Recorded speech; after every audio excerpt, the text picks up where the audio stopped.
Na minha experiência familiar, quando eu era criança, era incrível. Eu tinha convicção de que eu era filha dos meus pais. Mas eu não tinha convicção de que eu era amada como os meus outros 2 irmãos eram amados. E isso não necessariamente correspondia à realidade, mas era a minha percepção.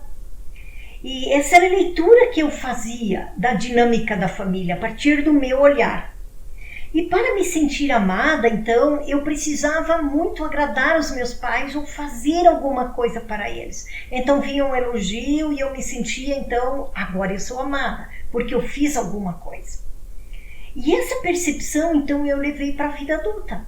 Muito interessante isso. Eu levei isso para os relacionamentos, para me sentir amada, aceita, de fazer as coisas para as pessoas, porque eu, por mim mesma, não era suficiente para alguém amar ou me querer bem. Mas eu também levei isso para o relacionamento com Deus. Essa mesma percepção. Eu tinha convicção teológica, bíblica, clara de que eu era profundamente filha de Deus, mas não amada por Deus como as outras pessoas na igreja com quem eu convivia. Então eu entrei na mesma dinâmica com Deus como na vida familiar, percebe? De fazer muito para Deus, porque então Deus vai me amar muito. Eu sabia teologicamente que isso não era assim, mas não conseguia fazer isso descer para o meu ser, isso se tornar realidade em minha vida. Então, aquela brecha na infância de minha percepção de me sentir amada só quando faço algo para alguém, eu trago agora para a vida adulta. E isso se torna uma fortaleza. Eu tenho um comportamento aprendido que eu tenho uma justificativa. Então, como isso é interessante? E é interessante porque eu precisei aprender a destruir fortalezas em minha vida, identificar e destruir fortalezas. E para você, em sua vida, quais são as brechas que se tornaram fortalezas em seu relacionamento com Deus ou em relacionamento com outras pessoas?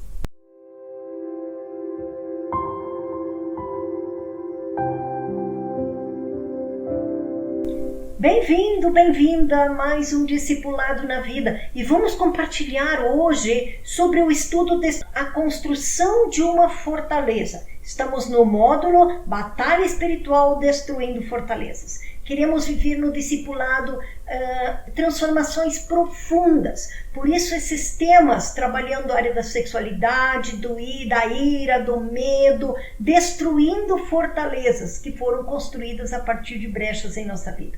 Deus quer nos levar a uma profunda transformação. Que lindo isso, não é mesmo? Então, o nosso texto bíblico de hoje, a partir de Jeremias 2 e 2 Coríntios 10, Jeremias 2,13 diz assim: porque o meu povo cometeu dois males. Abandonaram a mim, a fonte da água viva, e cavaram cisternas rachadas que não retêm as águas. Jeremias 2,13, um dos textos que lemos em nosso estudo.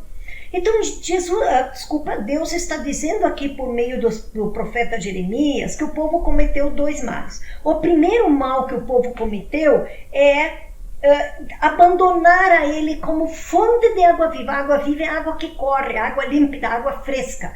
E o segundo erro, então, eles cavaram cisternas. Cisternas são, inclusive, rachadas que não retêm água. Cisternas são os recipientes que eles tinham para guardar água de chuva, não água corrente, não água fresca. Então, é interessante que o erro começa em abandonar Deus. O erro começa em abandonar Deus e fazer atalhos para receber o que só Deus podia dar. Aquilo que só Deus, a fonte da água viva, podia dar. Há um engano de fazer um atalho e encontrar aquilo que só Deus podia dar em cisternas rachadas, que nem retinham a água da chuva. Olha que interessante, é abandonar Deus, mas fazer um atalho, que é um engano, onde eu entendo que eu posso receber aquilo que eu só poderia receber de Deus. Faz alguns meses que Deus me levou a um profundo arrependimento e quebrantamento, ao ser confrontada porque eu tinha me perdido dele. Foi uma experiência linda com Deus, profunda, muito triste, mas muito profunda com Deus. Eu tinha abandonado a Ele como meu Deus, como fonte da água viva. E no lugar de receber dele água viva, eu tinha feito do ministério uma cisterna de água rachada que não retinha água de fato.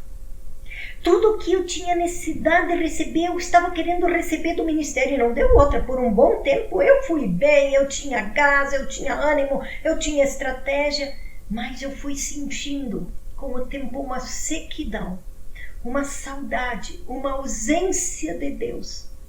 Porque eu tinha feito, querendo receber do ministério que só Deus poderia me dar e que de mim deveria fluir então para o ministério, porque eu tinha recebido dele.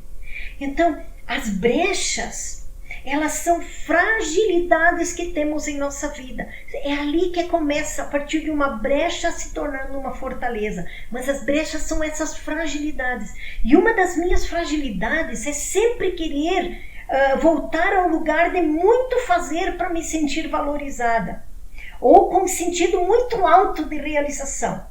E esse muito fazer, esse querer sempre muito fazer, é uma fragilidade que eu preciso ficar atenta, eu preciso vigiar. Então, com muito mais facilidade, eu tenho muita facilidade em me ocupar mais com o ministério do que com Deus. E com esta falta de ouvir a Deus, a tendência é não discernir onde Deus está atuando, João 5,19, onde Deus está trabalhando, e me juntar a Ele no que Ele está realizando. Quando eu não fico atenta a esta brecha do ativismo, ela pode se tornar uma fortaleza em minha vida. A fortaleza é a atitude de criar justificativas para uma atitude errada que eu tenho.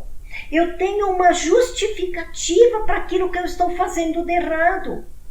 Para não obedecer aquilo que Deus está dizendo e me alinhar com aquilo que a palavra de Deus está dizendo. Não posso confiar porque uma vez alguém quebrou minha confiança. Eu não estou obedecendo o mandamento de Deus de amar os outros como a mim mesmo. Amar significa confiar, fazer um novo exercício de confiar, porque eu tenho uma justificativa, uma fortaleza, eu tenho medo de confiar. Então eu tenho uma justificativa, alguém me decepcionou e eu não vou mais confiar. Então eu não consigo experimentar a riqueza da palavra de Deus e amar um ao outro, porque eu tenho uma justificativa. Da mesma forma, eu tenho várias justificativas. Posso justificar meu ativismo, minha falta de tempo para um devocional de qualidade, dizendo que o ministério está fluindo. Uau, que nobre, não é mesmo? O ministério está fluindo, as coisas estão acontecendo. Uau, então está tudo bem, eu tenho uma justificativa nobre para um erro. Um erro de me afastar, de buscar primeiro o reino de Deus, de estar junto com esse Deus que é a fonte da água viva. Compartilhar isso com o meu grupo de discipulado e eles sabendo que isso está sendo uma fortaleza em minha vida que precisa ser destruída e sistematicamente prestar conta para eles dessa minha dificuldade de estar sempre nesse lugar de fazer e de me aquietar, isso me ajudou tremendamente no meu processo de crescimento. Muito. E em sua vida? Quais são as fortalezas que você tem identificado no seu processo de crescimento? Onde a coisa pega, onde você fica engatado, onde você sabe que precisa mudar, mas não consegue gerar movimento de mudança. Preste atenção, ali pode ter uma fortaleza. O quanto você está comprometido ou comprometida em destruir essas fortalezas? Quem é que sabe das suas brechas onde iniciou ou de suas fortalezas já? Quem caminha com você nesse processo de quebrar essas fortalezas em sua vida? Busque intencionalmente crescer em seu microgrupo de discipulado. Seja intencional. Seja transparente. Confie em quem caminha com você. Não ande sozinho. Nós só vamos experimentar um profundo crescimento de dentro para fora, tendo pessoas que intercedem por nós, pessoas que oram por nós, pessoas para quem nós confessamos, pessoas com quem nós compartilhamos e prestamos conta. Bem-vindo, bem-vinda, vamos crescer juntos. Um grande abraço.